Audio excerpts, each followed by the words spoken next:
Very good morning to all of you. In the last lecture, we started to discuss about the concept of displacement current. So, I would like to recall some of the discussion that we had in the last end of the last lecture, because this is a very important concept that we must understand very clearly. So, we showed that Ampere's law in this form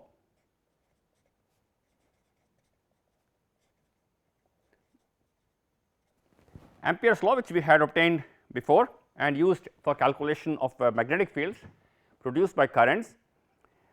The Ampere's law in this form has some problem, some inconsistency. To show this, what we had done was we had taken a pair of capacitor plates here and we look at charging of the capacitor. So, there is a current flowing in as a function of time and charges the capacitor plates. So, the objective is to find out what is the magnetic field, say at this point. So, what we did was how do we normally do? We draw a loop, we take a loop of integration, a circular loop around the axis and calculate the left hand side, which is integral b dot dl. Now, in this example, because of a straight wire, because of symmetry as we have discussed earlier, the magnetic field will be azimuthal and so I can actually integrate this left hand side. Now, what is the right hand side of this equation? The right hand side involves the current that is passing through the surface whose boundary is this curve. Please remember that on the left side we have an integration over a line integral, that is integration over a path.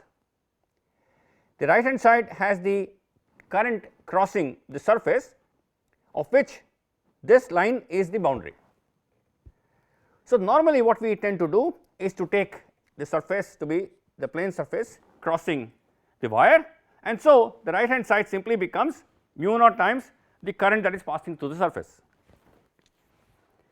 And we had used this to calculate the magnetic field surrounding a wire and obtained various different magnetic fields. Now, the problem is that in this integral on the right hand side, if I see the current enclosed, there is no necessity that I need to choose this surface. All that is required is a surface whose boundary is this line.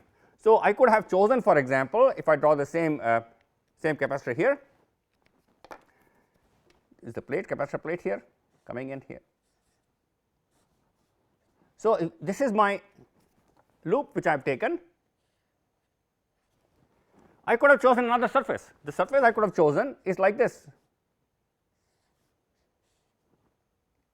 This is the surface. So, this is like a box with a hole here in the center and this is my surface now. The surface encloses the capacitor plates, but does not cross the wire. So, when I look at this problem, it seems that the current enclosed is 0, because there is no current crossing the surface. This surface is not crossing the wire is not crossing the surface, which means that there is no current crossing the surface. So, with this argument it looks like the right hand side is 0. So, obviously, I cannot get two different results for the magnetic field depending on the surface which I choose for integration or for calculating the current enclosed. So, there is an inconsistency in this. So, we solve this problem, or we try to analyze this by using the following argument. Now, let me call these two surfaces. So, let me draw the figure again here. So, I have this capacitor plates. So, I have this loop here. So, let me call this surface S1 and let me draw another surface. I call this surface S2. There are two surfaces which I take. Now, for surface S1, current enclosed is equal to I, because that is the current which is crossing the surface, and for S2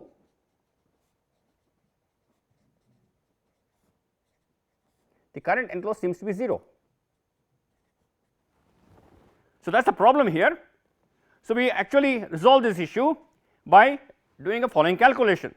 Now, look here, for the surface S2 there is a magnetic field which is within this between the capacitor plates, sorry, electric field between the capacitor plates. So, we calculate the electric flux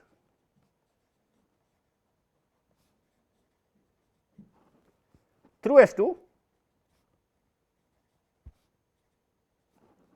So, electric flux is integral E dot dA, and as we showed last time, it is electric field into area.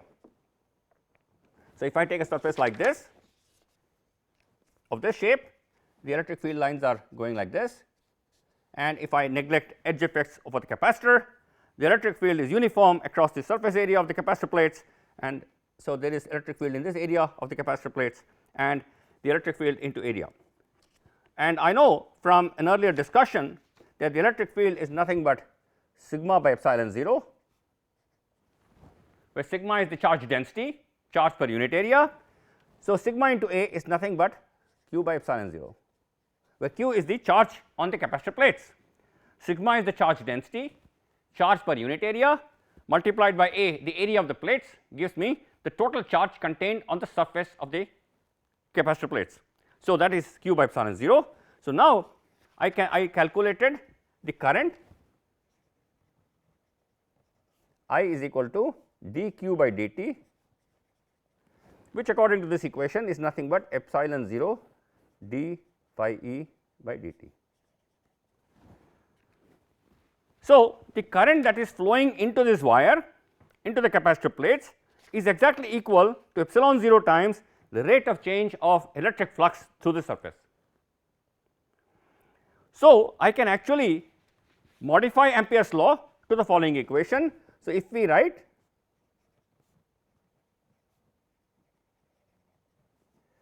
integral B dot dl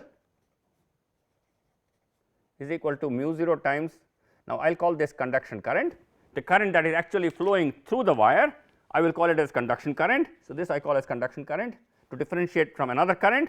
So, that is a conduction current, that means current that is flowing because of electrons movement, plus I add another term which is mu naught epsilon naught d phi e by dt. So, I have just added this term into this equation to modify Ampere's law. So, this is called modified Ampere's law. Now, what is this? If I look at this equation, if I take the surface S1 for integration, then the second term is 0 and the first term is mu naught I, which is current flowing through the wire. If I take the surface S2, the first term is 0 and I get only contribution from the second term, and second term is also mu naught I, the same term as the first term. So, if I modify Ampere's law to this equation, then I find that whether I use surface S1 or surface S2, I get the same value of the right hand side, and the analysis becomes independent of the surface that I choose to calculate current enclosed. So, this was the modification that was made by James Clerk Maxwell, and this equation is the modified form of Ampere's law.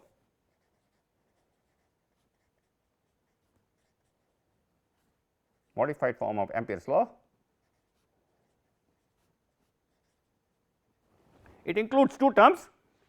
One is this term called the conduction current term, and the second term is what is called as the displacement current. So, I call the displacement current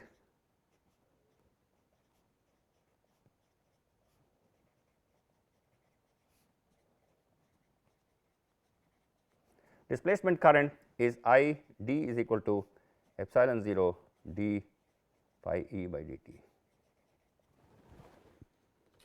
So, that is a displacement current. So, I will write this equation as integral B dot dl is equal to mu naught times I conduction plus I displacement. So, this modified form of Ampere's law will help me resolve the problem, and this is what James Clerk Maxwell did, and he modified Ampere's law to introduce this displacement current term, and this displacement current is nothing but related to the rate of change of electrical flux through the surface. Now, I must mention here that there is no displacement taking place, it is just a definition here, and in free space there is no displacement, it is still called a displacement current, and that is the modified form of Ampere's law. And using this, I can use this law to calculate using any particular surface. I can also define a displacement current density.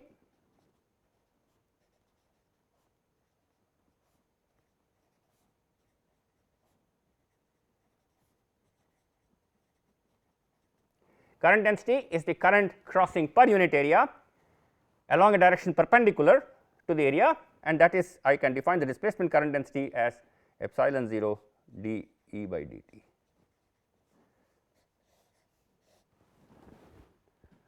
So, this is the displacement current per unit area perpendicular to the area that is flowing, and that is called the displacement current density.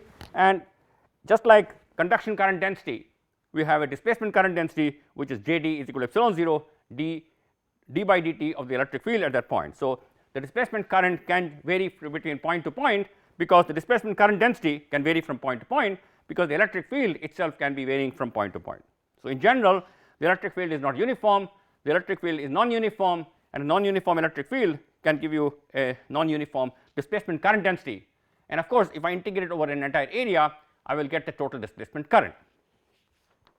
So, we started looking at some example. And the example we started looking for is a capacitor with circular plates. So, that is a parallel plate capacitor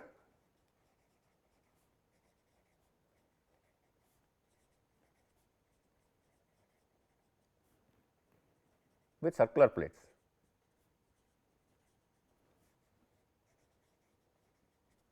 So, let me assume the radius is r, and the electric field here. So, the current is flowing like this, flowing out from here, and the electric field between the two current plates will be like this, in this direction. So, if I draw in this direction, if the electric field is pointing downward, I choose. So, that is the electric field pointing downward. This is the looking at the capacitor plates, and this is the radius r.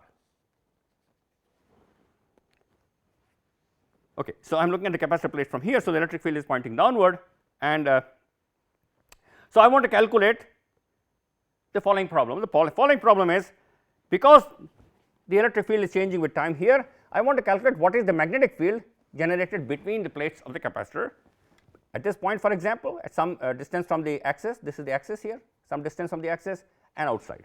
So, we did this problem in the last class. So, what I do is I take, if the radius r is smaller than, first let me take the situation where small r is less than capital R. So, if this is my capacitor plate, I take a point which is in between the capacitor plates of a distance small r, that is capital R. The electric field is pointing downward. So, I take a loop of integration like this, and I use this formula. Now, between, so I have, so what I will do is I take a, this is my path of integration, and I take this surface, the simplest surface, again just like before, I take this surface. So, I take the surface. So, because of symmetry, B is azimuthal. So, integral B dot dl is nothing but B times 2 pi r, and the electric flux is equal to the area of this pi r square into electric field, which is E. E is nothing but sigma by epsilon 0. Sigma is nothing but the surface charge density, which is q by area of the plates, which is q by pi capital R square. So, this is equal to pi small r square by epsilon 0, 1 by pi capital R square q, and that is equal to q times r square by epsilon 0 r square. That is the electric flux passing through this surface which I have taken, and so d phi E by dt is nothing but r square by epsilon 0 r square dq by dt, and dq by dt is nothing but the current which is flowing through the wires. So, epsilon 0 r square into I. So, the rate of change of electric flux through this surface is nothing but small r square by epsilon 0 capital R square into I. And so, if I substitute into the Ampere's law, so for this loop, for example, for this surface there is no conduction current. This is a surface which is taken between the plates of the capacitor. So, there is no conduction current passing. So, I have the two plates of the capacitor and my area of integration is here, and the current is flowing through a wire from here and getting out from here. So, there is no conduction current, there is only displacement current. So, if I use this formula, so in the presence of only displacement current, so I have actually mu 0 times I c plus mu 0 epsilon 0 d phi e by dt. For this loop which I have taken, this is equal to 0. So, this becomes simply mu 0 epsilon 0 d phi e by dt, which is equal to mu 0 epsilon 0 d phi e by dt I have just now calculated, r square by epsilon 0 r square into I, and the left hand side I have done as b into 2 pi r. So, b becomes equal to mu naught r by 2 pi r square into I. This is for r less than r. So, if the distance from the axis of the circular plate capacitor is less than capital R, which is the radius of the capacitor plates, and I am inside in the space between the capacitor plates, there is a magnetic field associated with the changing electric field, and that magnetic field comes out to be mu naught r by 2 pi r square into I.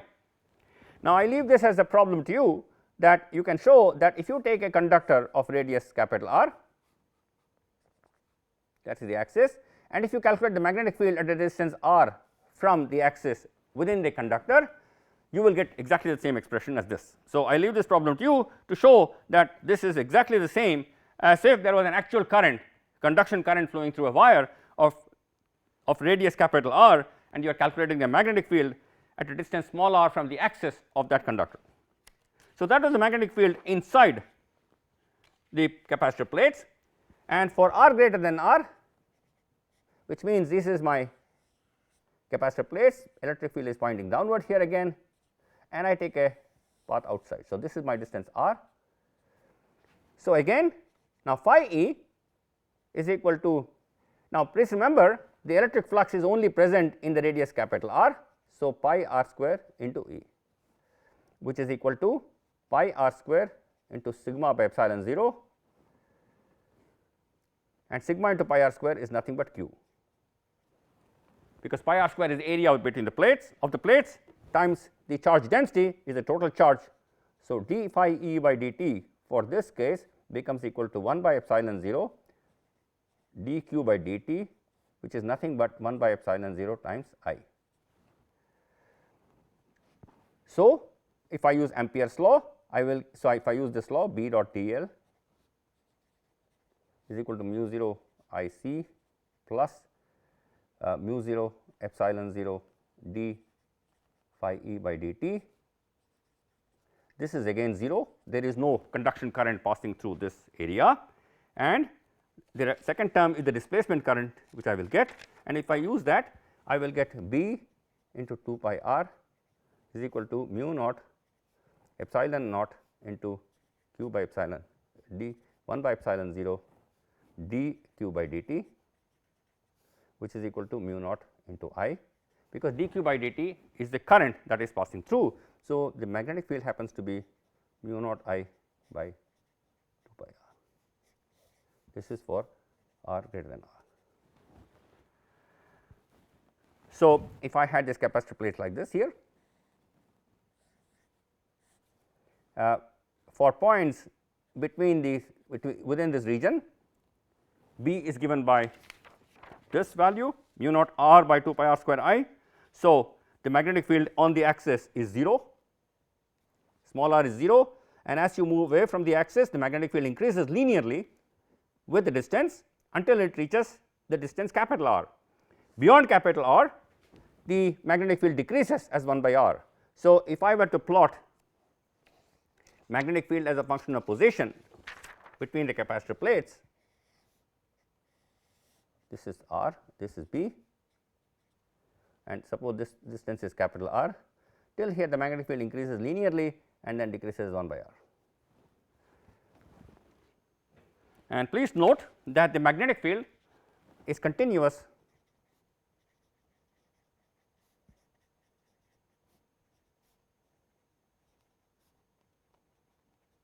at small r is equal to capital R. So, magnetic field at small r is equal to capital R is equal to mu naught I by 2 pi r. Also note that, so this is the magnetic field as I have calculated, say at this point at a distance small r from the axis. This is also the same as the magnetic field at a distance small r from the axis above the conducting wire, because what you would have done, you would have taken an Amperian loop around this.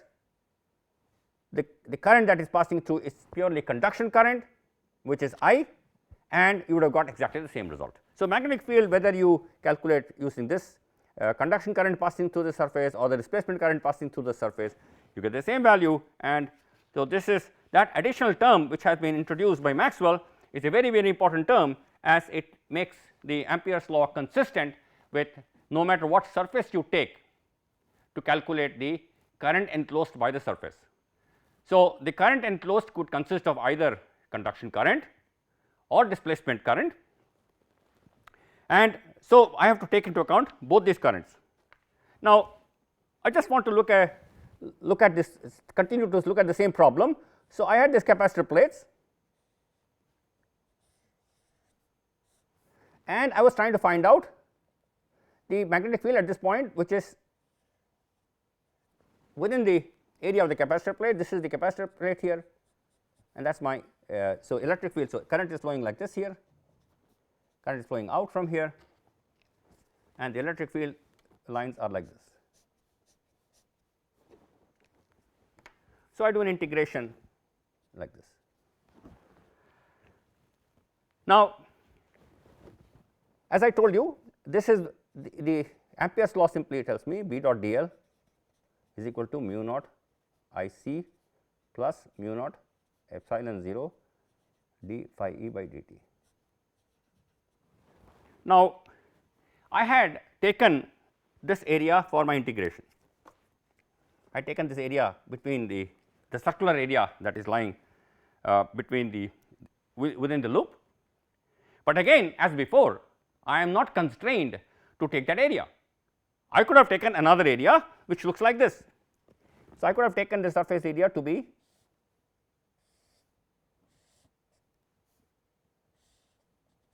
outside. So, this is like a cylinder, this is like a cylindrical surface here, and this is the cylinder here.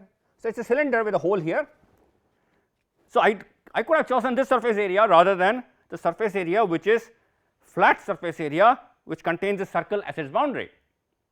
Just like in my earlier discussion, remember in my earlier discussion I said that when I have to calculate the current enclosed by this, I can take this surface area or this surface area, and I got the same result. So, here also I can do the same thing. I can take this surface area, which is the flat surface area, to calculate the magnetic field at this plane, at this point between the pair of capacitor plates, or I could have taken a surface area outside. So, I want to check whether I get the same result, and you will see that I will get the same result because the equation is right. So, now what happens in this case is there are both currents present in my problem, because this surface now includes this surface in which the conductor is passing. So, there is current I entering this surface here, and there is a current so there is a conduction current entering this surface, this volume, and there is a displacement current leaving this volume. So, if I do my integration like this, please remember I have always mentioned that in this integral the area over which, so how do I define whether the current crossing the area is positive or negative? So, if I integrate like this in my loop of integration, according to right hand rule, this implies this is my right hand direction. So, current enclosed will be positive if it enters like this, and current will be negative if it enters like this, if my loop of integration is like this. So, remember if I integrate like this, then the one which is coming towards me is a positive current, the one which is going away from me is a negative current. On the other hand, if I integrate like this, so if my line integral is taken like this, then the positive current implies current going towards you and negative current implies current coming towards me because of the right hand rule. So, I must be very careful. So, here because I am integrating in this figure in this direction, so positive surface area, positive area will be away from this. So, here this area vector, the normal to the area is actually like this. Because of the area that I have taken, because of the closed loop that I have taken, the area integral, which that means whether the current entering is positive or negative depends on the direction of the normal or the area, and that normal I must choose judiciously. So, now what happens in this problem is there is on this surface area there is conduction current entering from this point, there is no current anywhere except in this region, in the cylindrical region between small r and capital R. So, there are two currents now, conduction current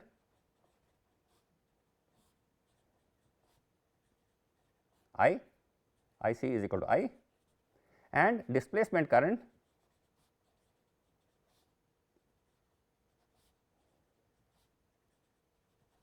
between R and R plus dr, R plus R. So, sorry, between R and R. So, between this radius, so if I look from the side, if I look, so that is my capacitor plate and that is the distance which I am calculating. Here is where I am calculating the magnetic field. So, this is small r, and so the area actually consists of, so the area let me draw here, the area consists of a plane going outside the plates. So, this is the total area, the area of integration is here.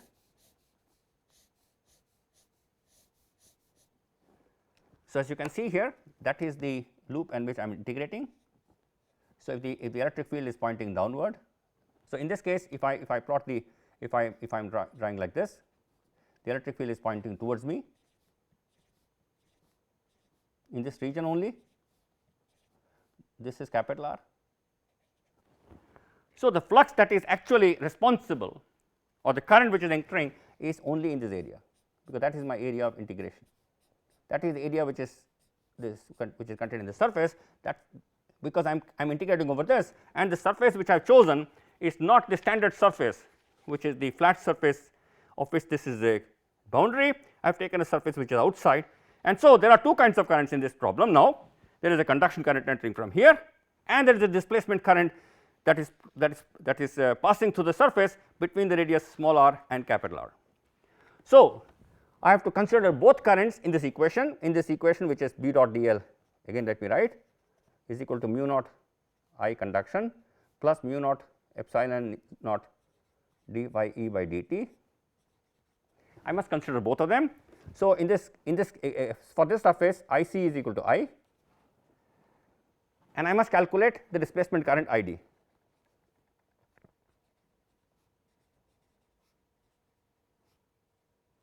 And displacement current is nothing but epsilon 0 d phi E by dt. So, I d is equal to epsilon 0 d phi E by dt. Now, here is where the problem appears, that because of the direction of integration, the normal is in this direction and the electric field is pointing away from the surface, outside the surface, and the area is the area vector is towards the surface. So, I will get a negative sign in the integration. So, what I will get is this is equal to epsilon 0 d by dt of minus of electric field into this area. I am assuming electric field to be uniform between the capacitor plates and there is no electric field outside.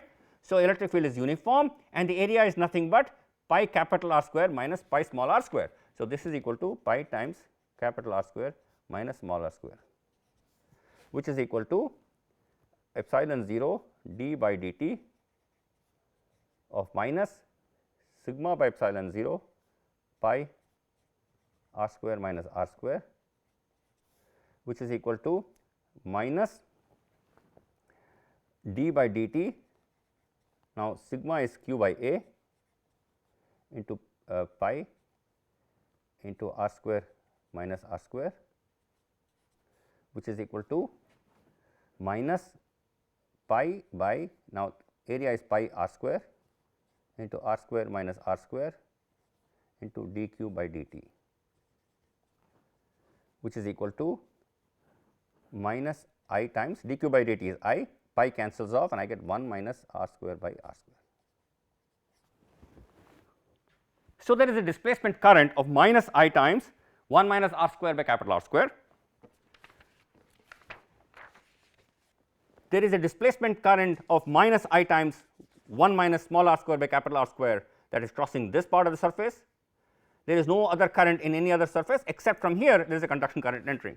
So, the total current that is entering now consists of these two parts. So, if I now use integral, I need to use now the Ampere's law, B dot dl is equal to mu 0 times I conduction plus mu 0 times I displacement, and so B into 2 pi r is equal to mu naught I. Now, that was the conduction current, and displacement current is this thing. So, minus mu naught I into 1 minus r square by capital R square, which is equal to mu naught I minus mu naught I plus mu naught I times r square by capital R square. So, this cancels off and this becomes equal to mu naught I into small r square by capital R square. So, B becomes is equal to mu naught I small r square by capital R square into 1 by 2 pi r, which is equal to mu naught I r by 2 pi r square. So, let me compare this with what we had obtained earlier for the position r less than r, and that is the formula here, mu naught I r by 2 pi r square, exactly the same equation. So, irrespective of what surface I choose, I must get the same value of magnetic field, and I have shown that through this example that it is not necessary that I must choose a surface which is only carrying conduction current. I could choose a surface which only carries conduction current, I could choose a surface which only carries displacement current, or I could choose a surface which carries both conduction current and displacement current. And so, in this example, it shows that if I take a surface which I have now taken in this example, in this example the current that is entering the surface or crossing the surface contains both conduction current and displacement current, and as I showed you, I must be very careful in taking the right signs for the currents, because whether the current is entering or leaving the surface depends on the direction of the area of the surface, and this one must choose appropriately and carefully in these calculations. So, this was an example which I wanted to discuss to show you that it is possible in problems to have both kinds of currents, both conduction and displacement current densities. So, let me take an example here.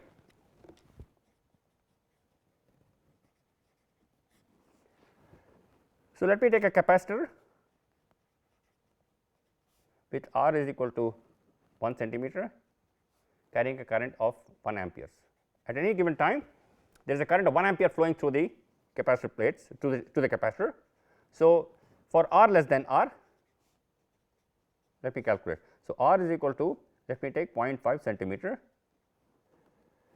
magnetic field is given by mu naught R by 2 pi r square into I. So, this is equal to 4 pi 10 to the minus 7 into small r is 0.5 10 to the minus 2 meters into current is 1 ampere divided by 2 pi into 10 to the minus 4 r square, and that it comes out to be 10 to the minus 5 Tesla. So, there is about, this is 10 micro Tesla.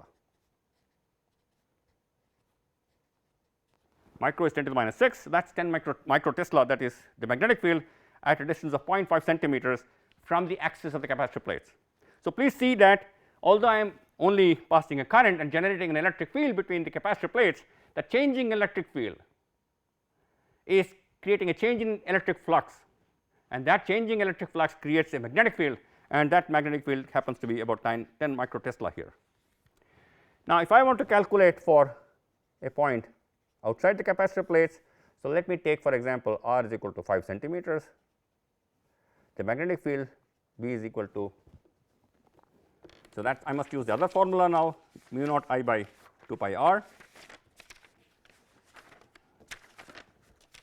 So, that is the formula which I must use now. So, that is mu naught I by 2 pi r. So, this is equal to 4 pi 10 to the minus 7 into 1 ampere divided by 2 pi into 5 into 10 to the minus 2. That comes out to be 4 microtesla.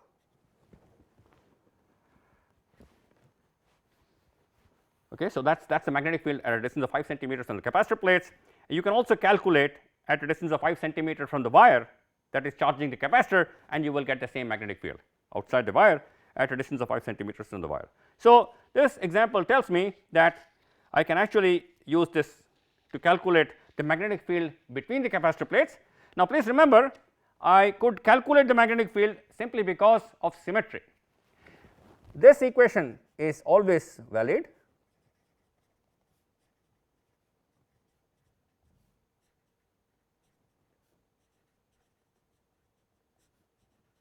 This equation, modified form of Ampere's law, is always valid. In situations where there is symmetry, I can actually calculate the left hand side and take magnetic field outside the integral and obtain the magnetic field value. But if there is no symmetry, I would have to do an integration over an appropriate path to actually calculate the magnetic field. So, please remember that this equation is always valid. It is very useful in situations where there is symmetry in the problem and I can calculate the magnetic field. So, let me leave a problem to you to work out.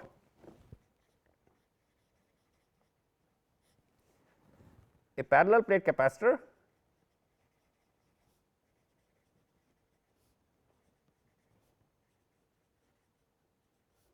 air filled is getting charged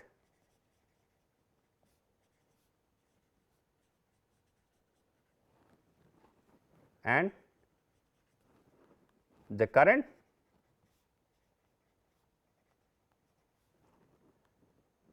at a specific time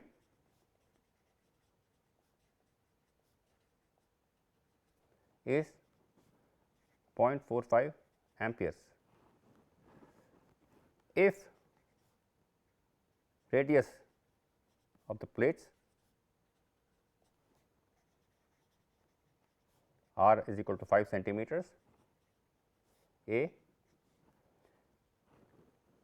calculate the total displacement current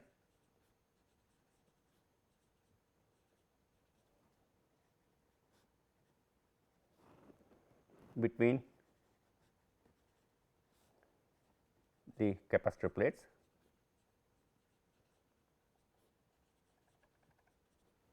B, calculate the displacement current density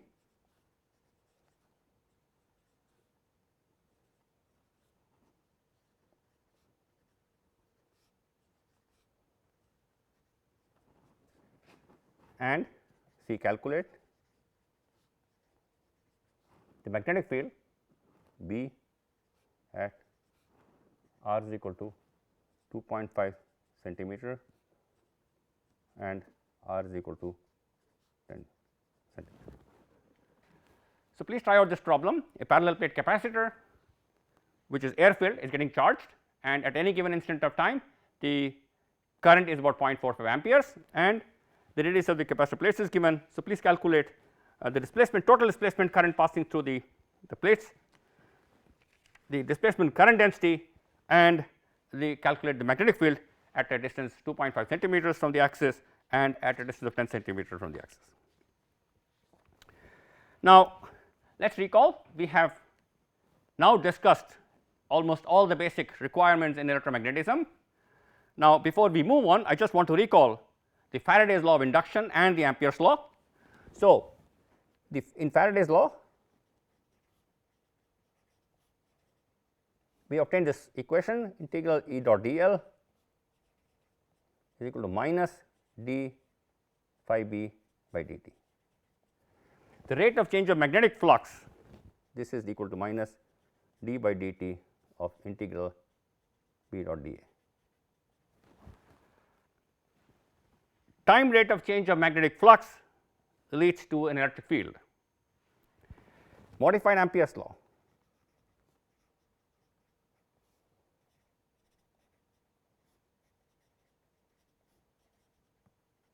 So, let me look at a situation where there is no conduction current, there is a region of space where there is electric and magnetic fields. So, when there is a magnetic field in a region, then the rate of change of magnetic field gives you an electric field, and with I am looking at a region with conduction current is equal to 0, I will get integral b dot dl is equal to mu naught epsilon naught d phi e by dt, which is equal to mu naught epsilon naught d by dt of integral E dot dA.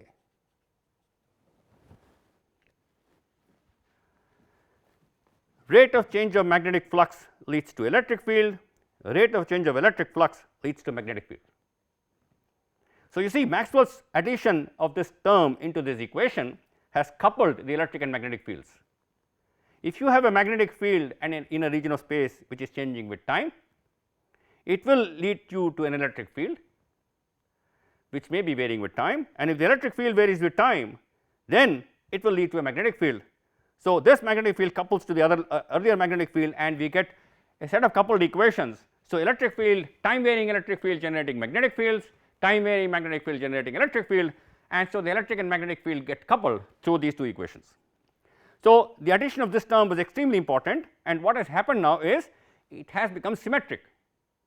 There is a bit of symmetry in these equations now, because changing magnetic fields produce electric fields, changing electric fields produce magnetic fields, and this symmetry is beautiful in these equations, and as we will see that this presence of this term leads to a very, very important prediction from here, which is the existence of electromagnetic waves. So, Maxwell when he put in these equations found that these equations which I will write down a little later show the existence of new types of waves called electromagnetic waves, which are nothing but waves of electric and magnetic fields. Now, before we do that, let me try to draw a figure representing these two equations. So, if I take a region of space, for example, here the magnetic field is say pointing downward,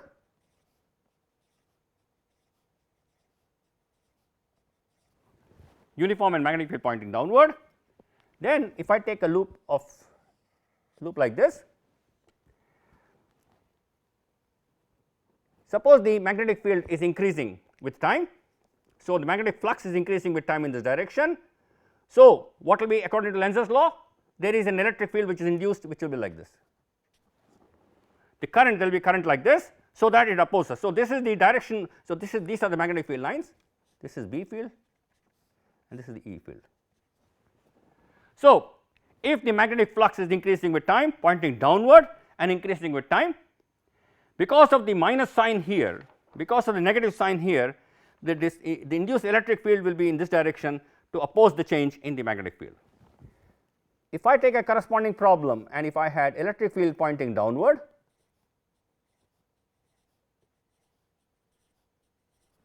and the electric field, so this is the electric field, and the electric field was changing with time, and if I take another loop like this, the direction of induced electric field will be like this. So, that is the magnetic field, sorry, this is magnetic field. So, magnetic field pointing downward increasing with time leads to an increasing magnetic flux in this loop, and because the magnetic field is pointing downward, the induced electric field will be anticlockwise. Here, if there is an electric field pointing downward and electric field is increasing with time, then the induced magnetic field will be clockwise. So, there is a small difference in these two, and that difference comes in primarily because of the presence of this negative sign in this equation. There is no negative sign in this equation. Of course, there are extra terms sitting here, but there is no negative sign here and there is a negative sign here, and that leads to two different situations here of oppositely directed electric field generated by magnetic field, changing magnetic field, and the corresponding magnetic field generated by electric fields. Now, I want to take an example, I want to show an example of a comparison between conduction current and displacement current.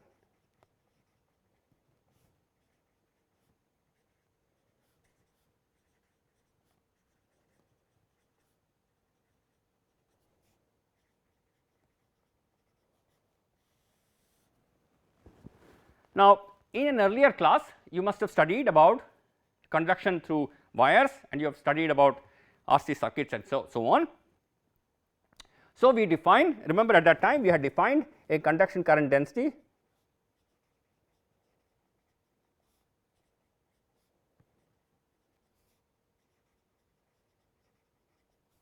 Jc is equal to sigma times E.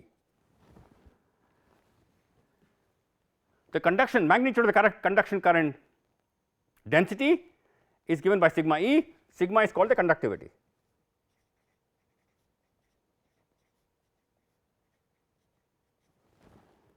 So, sigma defines the conductivity of the medium and the conduction current density is proportional to the electric field, and that is the sigma is conduction current density.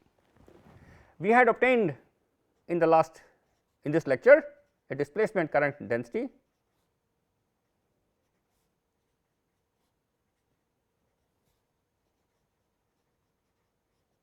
J d of epsilon 0 d E by d t.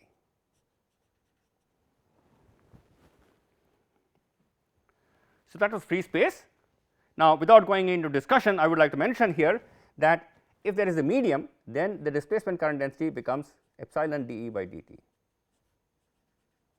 I replace the permittivity of free space epsilon 0 by permittivity of the medium, which is epsilon, and epsilon is nothing but epsilon 0 into dielectric constant. Remember, this is the epsilon is equal to epsilon 0 into dielectric constant k. So, if there is a medium, the displacement current density in the medium is given by J d is equal to epsilon d E by d t.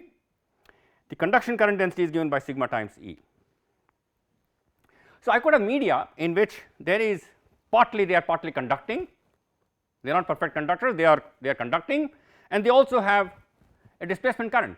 So, I could have situations where the medium carries both displacement current and conduction current. So, let me look at an example. So, as an example first, so if I look at the ratio of these two, I want to look at the ratio of these two. So, let me take an electric field which varies as say E 0 cos omega t. So, I have an electric field which is oscillating with time at frequency omega. So, the conduction current density will be sigma E, which is equal to sigma E 0 cos omega t. The displacement current density is equal to epsilon d E by d t, which is equal to minus epsilon omega E naught sin omega t. So, I differentiate this with respect to time, I get minus omega E naught sin omega t. So, that is the displacement current density, the conduction current density. The first thing that you notice is the conduction current density and the displacement current density are not in phase. There is a minus sign here, and this is cosine of a cosine function of time, this is a sine function of time. So, if I plot for example as a function of time, so let me plot for example first the conduction current density.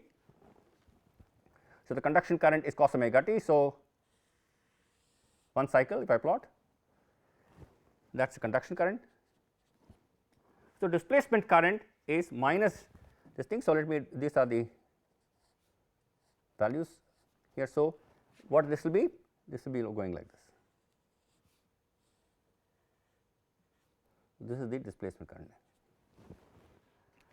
This is cosine function of time, this is minus sine function of time. So, you can see here that there is a phase difference between the conduction current and the displacement current, and this becomes an important consideration in some advanced courses that you will be studying a little later in your career. So, this is the displacement current density and that is the conduction current density. So, I can actually calculate what is the maximum value of conduction current density and compare it with the maximum value of displacement current density. So, the maximum value of conduction current density J C max is equal to sigma E 0 and J D max is equal to epsilon omega E 0. Maximum value of conduction current density will appear when cos omega t is 1, that is sigma E 0, and maximum value of displacement current density will happen when sin omega t is minus 1, and that is epsilon omega E 0. So, the ratio of conduction current to or displacement current to conduction current is equal to the maximum value epsilon omega E 0 by sigma E 0, which is equal to epsilon omega by sigma. So, that is a ratio of the displacement current to conduction current, and omega is actually in terms of frequency I can write this 2 pi nu epsilon by sigma, where omega is equal to 2 pi nu. Omega is the angular frequency, nu is the frequency, and omega is the angular frequency. So, let me take two examples. One, I take a good conductor.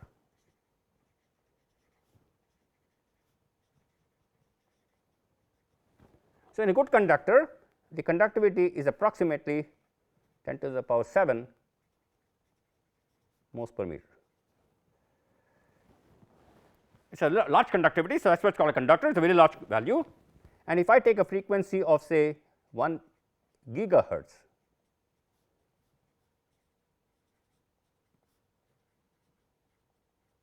remember we had introduced this power 10 to the power 9, which is called a gigahertz, then and for good conductors epsilon is approximately equal to epsilon 0, and I can calculate J D by J C, which is equal to 2 pi 10 to the power 9 into epsilon, which is 8.85 10 to the minus 12 divided by sigma, which is 10 to the power 7, and that comes out to be 5.6 into 10 to the power minus 9.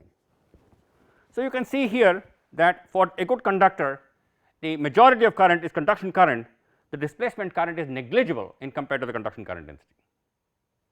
So, the current that is flowing through a conductor is primarily conduction current, and there is hardly any displacement current, and that is why it is called a good conductor. It is a conductor because much of the current that is flowing through this medium is because of conduction current and not displacement current. Let me take a poor conductor.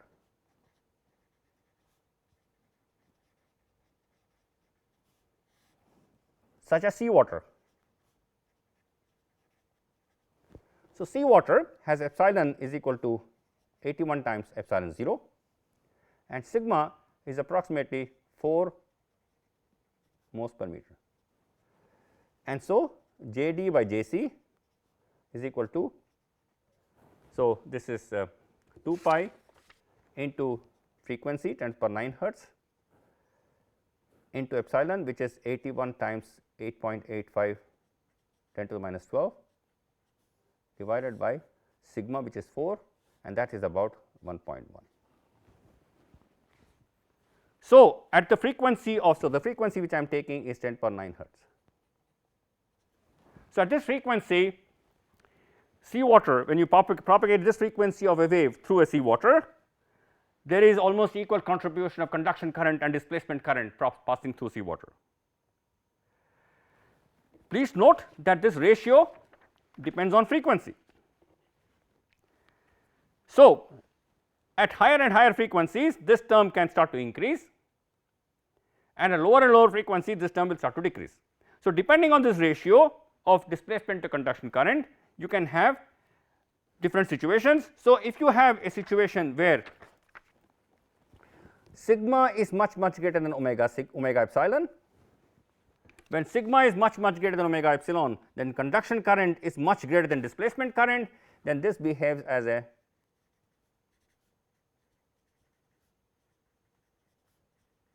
conductor,